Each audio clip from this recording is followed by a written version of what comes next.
છોકરાની માતાને એક જ આંખ હતી. બીજી આંખની જગ્યાએ ફક્ત એક ખાડો હતો. એ છોકરાને એનાથી ખૂબ જ શરમ આવતી. એ અને એની મા એમ બે જ જણ ઘરમાં રહેતા હતા. એ લોકોની આર્થિક પરિસ્થિતિ ખૂબ જ નબળી હતી. એની મા પારકા ઘરના કામ કરીને એ બંનેનું પૂરું કરતી હતી. મા રોટલો રળવા માટે રાત દિવસ એક કરીને મજૂરી કરી રહી છે. એ પેલા છોકરાના ધ્યાનમાં ક્યારેય આવતું નહીં. એને તો બસ પોતાની કાણી માનો દેખાવ જ મનમાં ખટક્યા કરતો. એક દિવસ કોઈ જરૂરી કામથી એની મા એની નિશાળે આવી પહોંચી. પોતાની કાણી મા આવી એ પેલા છોકરાને જરા પણ ન ગમ્યું. પોતાની મા સાથે વાત કરવાને બદલે એ દોડતો દોડતો ત્યાંથી ભાગી ગયો. એ દિવસે ઘરે પહોંચીને એ પોતાની મા સાથે બરાબરનો ઝઘડ્યો. બરાડા પાણીને એને કહ્યું કે તું મારી નિશાળે શું કામ આવી? બધા જ મારી મસ્કરી કરે એ તને ગમતું લાગે છે કે કેમ? તારી મા તો એક આંખે કાણી છે. આવું કહીને બધા જ મને ચીડવે છે. આના કરતાં તો હું ક્યાંક ભાગી જાઉં, અથવા તો તું જતી રહે, અથવા તો મરી જા. આવે આવેશમાં ને આવેશમાં એ આવું કેટલું અને કેવું બોલી ગયો એનો એને ખ્યાલ જ ન રહ્યો. પણ એની માતા કંઈ જ ન બોલી. ચૂપચાપ ઊભા ઊભા એ આંસુ સારતી રહી. પછી તો દિવસો એમ જ પસાર થતા ગયા. પેલો છોકરો મોટો થતો ગયો. કોલેજ પૂરી કરી એ પરદેશ જતો રહ્યો. ત્યાં જ એક છોકરી સાથે તેણે લગ્ન કરી લીધા. એ વખતે માતાને જાણ કરવા માટે પોતાના સરનામાવાળો કાગળ એને લખેલો. બસ એ પછી કોઈ પણ જાતનો પત્ર વ્યવહાર એને ક્યારેય કરેલો જ નહીં. વર્ષો વીતતા ગયા. એને ત્યાં પણ બાળકો થયા.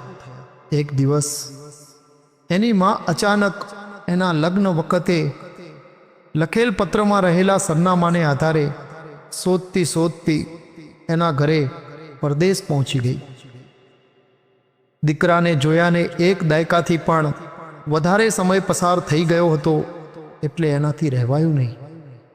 એને પોતાના એક દાયકાની કમાણીમાંથી પાઈ બચાવીને ટિકિટ ખરીદી હતી અને માંડ પરદેશ પહોંચી હતી. દીકરાને ત્યાં પણ હવે દીકરા અને દીકરી આવી ગયા હશે એ વિચારથી જ એને આનંદ થતો હતો. પૌત્ર પૌત્રીને જોવાની એક છુપી તાલાવેલી પણ એના મનમાં સ્થાન લઈ ચૂકી હતી. ઘણી મહેનત પછી એના દીકરાનું ઘર મળ્યું. ઘરના બારણા ઉપર દીકરાના નામની તકતી વાંચીને જ એની આંખમાં આંસુ આવી ગયા.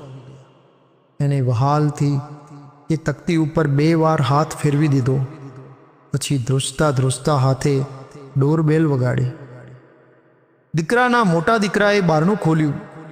એની જોડે એનાથી નાની એક બહેન હતી. બંને છોકરા વિચિત્ર પોશાક પહેરેલી એક આંખવાળી વૃદ્ધ સ્ત્રીને જોઈને જોર જોરથી હસવા લાગ્યા. પણ સૌથી નાનો દીકરો એને જોઈને રડવા લાગ્યો. એના રડવાનો અવાજ સાંભળીને અંદરથી એનો દીકરો દોડતો દોડતો બહાર આવ્યો. પોતાની કાણી માને જોઈને એક જ ક્ષણમાં તે બધી પરિસ્થિતિ પામી ગયો અને એક વખત નિશાળમાં આવી જ રીતે આવી ગઈ હતી અને એ જ રીતે એ ગુસ્સે થયો હતો. એવી જ રીતે ગુસ્સે થઈને બોલ્યો, અરે મારી અભાગણી માં, અહીંયા તો પણ મારા બાળકોને ડરાવવા આવી પહોંચી. પણ કાન ખોલીને સાંભળી લે, તારા માટે આ ઘરમાં કોઈ જ જગ્યા નથી. સારું તો એ જ રહેશે કે તું અહીંયાથી ચાલી જા. એ જ વખતે એની પત્ની અંદરથી બહાર આવી. એક આંખવાળા માજીને રડતા જોઈને એણે પોતાના પતિને પૂછ્યું કે કોણ છે આ માજી? એમને શું જોઈએ છે? દીકરો કાંઈ બોલ્યો નહીં.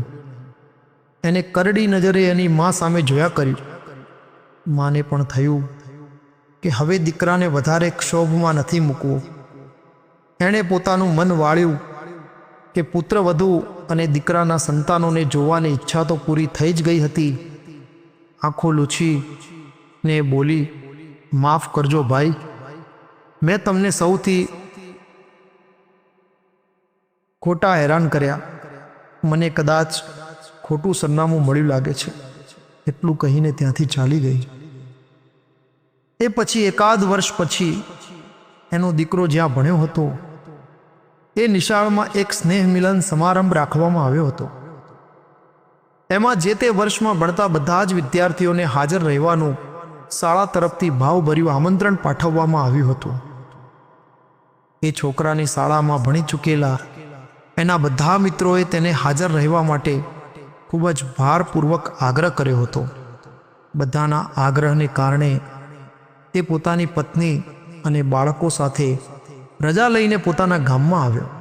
ગામમાં આવ્યા પછી પ્રથમ વખત એને પોતાના ઘરે જવાની ઈચ્છા થઈ. એ ઘરે જ્યાં પોતે પોતાનું બાળપણ પસાર કર્યું હતું, ઘડીક તો એણે મનને મારીને રાખ્યું. સ્નેહ મિલન સમારંભ શરૂ થવામાં હજુ ઘણી વાર હતી, એટલે એનાથી રહેવાયું નહીં.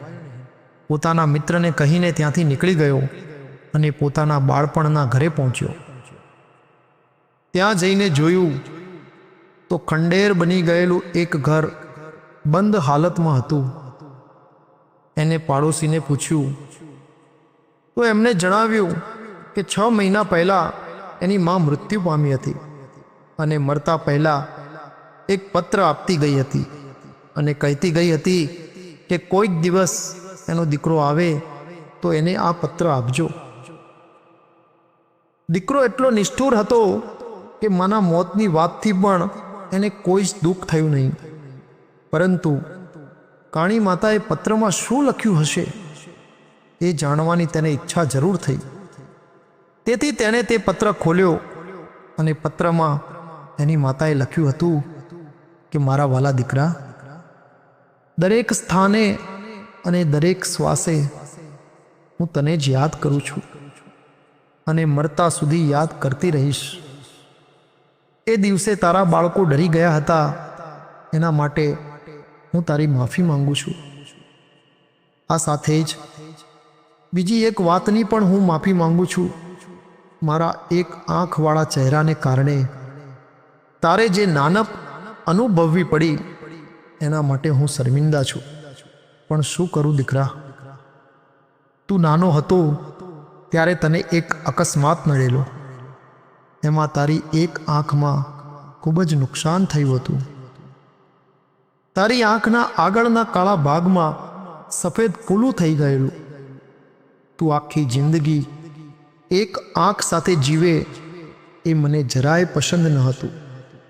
એના માટે મેં મારી એક આંખનો એ ભાગ પડાવીને તારી આંખમાં બેસડાવ્યો હતો. એના લીધે જ મારી આંખ કાયમ માટે નકામી થઈ ગઈ. પણ તું બંને આંખે દેખતો થઈ ગયો એ મારા માટે સૌથી મોટી વાત હતી. હું ભલે આખી જિંદગી કાણી રહી, પણ તને કોઈ કાણીઓ નહીં કહે એનો આનંદ મને હંમેશા રહ્યો છે અને રહેશે બેટા. બસ મારી આંખેથી પણ તું દુનિયા જોતો રહીશ, એનાથી મને હંમેશા સુખ મળતું રહેશે. મારા મર્યા પછી પણ તું અને તારું કુટુંબ કાયમ સુખી અને ખુશ રહે એવા મારા અંતરના આશીર્વાદ, એ જ લિખિતન તારી કાણીમાના આશીર્વાદ. પત્ર પૂરો થયો. એ નિર્દયી પુત્રની આંખમાંથી ગંગા જમના વહેવા લાગ્યા. પત્રને છાતીએ લગાવીને ધ્રુસકે ધ્રુસકે રડતો એ જમીન પર બેસી ગયો. જિંદગીમાં પહેલી વાર તેણે પોતાની કરેલી ભૂલ સમજાઈ.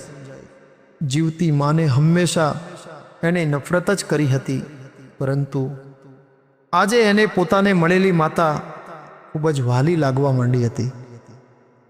એને પારાવાર પસ્તાવો થવા લાગ્યો. પણ જેને નફરતના વૃક્ષો જ વાવ્યા હોય એના નસીબમાં પસ્તાવાની છાણી ક્યારેય હોતી નથી. એને પણ એવું જ લાગતું હતું અને એની સાથે પણ એમ જ બન્યું હતું. નમસ્કાર મિત્રો, આથી દરેક પુત્રએ ક્યારેય પોતાના ઘરડા મા બાપનો તિરસ્કાર ન કરવું, એમને પોતાની આંતરડી બાળીને તમારો ઉછેર કર્યો છે.